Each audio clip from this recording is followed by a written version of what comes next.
Bonjour, je m'appelle Christelle Rubinel et je suis la créatrice du blog Évoluer pour changer de vie.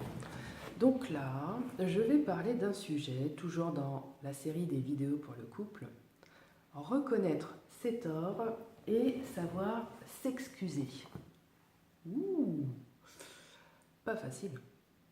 Alors déjà, reconnaître ses torts, mon ego, il a du mal. Mais en plus, m'excuser, ça va pas. Eh ben si. Déjà, écoute ton cœur. Écoute ton cœur et là tu sauras si tu as eu tort ou raison. Et t'excuser, c'est déjà admettre que tu t'es fait mal et que tu as fait mal à l'autre personne. C'est pas plus compliqué que ça. Mais alors, par contre, à mettre en pratique, c'est une autre histoire. Alors, comment t'aider là-dessus? Déjà, quand tu sens que tu as énormément de colère, que tu es énervé, et qu'il y a un sujet où tu es en réaction, et en fait l'autre personne, elle est strictement pour rien. Ça ne concerne que toi, uniquement toi, toujours toi et encore toi. Par exemple, qu'est-ce que je pourrais prendre comme exemple? Tu es super en colère quand ton partenaire ou ta partenaire arrive en retard. Ça te met dans des états monstres, pas possible. Ouais, t'es encore en retard, il y en a marre. J'avais préparé le repas, t'es pas rentré à l'heure, c'est froid, il y en a marre. Tu me dis que t'arrives à telle heure, t'arrives jamais, je suis toujours en train de t'attendre pour les courses, et patati, et patata. Voilà. Hein, j'ai pris l'exemple du retard. Moi, je suis toujours en retard, et j'ai de la chance, les autres aussi. Mais bon, quand deux personnes sont différentes là-dessus, comment faire? Donc, si le fait que les autres personnes soient toujours en retard, ça te met dans un état pas possible, pourquoi?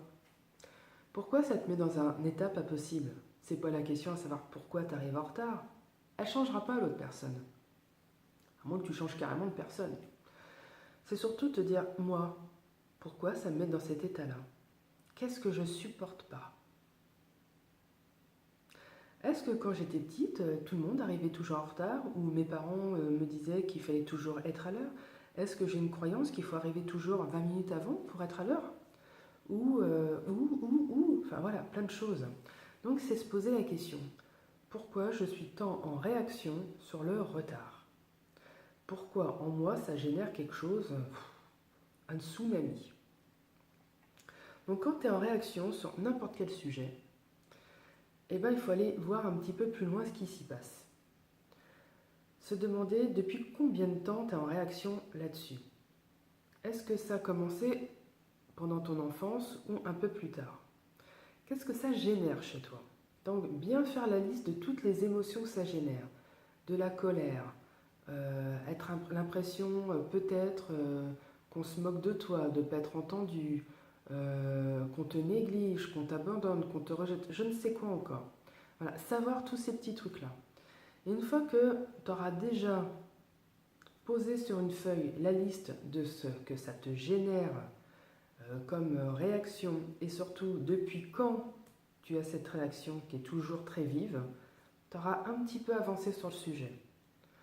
Après, si tu veux avancer un petit peu plus, tu peux m'envoyer un petit message sur ma page Facebook ou en bas de la vidéo dans les commentaires de YouTube. Je te dis à très bientôt. J'espère que ce début de réflexion sur des choses qui te tirissent les poils et qui te font réagir t'aidera à prendre, on va dire, une route pour que ces petites choses deviennent moins réactives. Je te souhaite une très belle journée. Je te dis à bientôt. Au revoir.